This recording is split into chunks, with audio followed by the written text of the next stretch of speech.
ఇవన్నీ ఒకటో భాగం. ఇది ఎన్నో భాగం? ఇది ఎన్నో భాగం? ఇది ఎన్నో భాగం?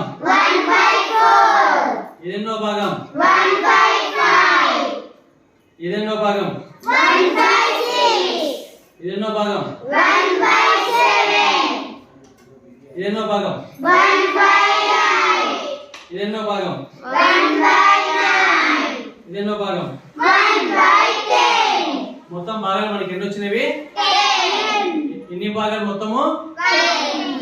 దాన్ని మనము భిన్నాల సూర్యుడిగా మనము ప్రకటించుకున్నాం. ఒకటో భాగము, రెండో భాగము, రెండు భాగాలు చేస్తే 1/2, 3 భాగాలు చేస్తే 1/3, 4 భాగాలు చేస్తే 1/4, 5 భాగాలు చేస్తే 1/5, 6 భాగాలు చేస్తే 1/6, 7 భాగాలు చేస్తే 1/7, 8 భాగాలు చేస్తే 1/9, 9 భాగాలు చేస్తే 1/9, 10 భాగాలు చేస్తే 1/10.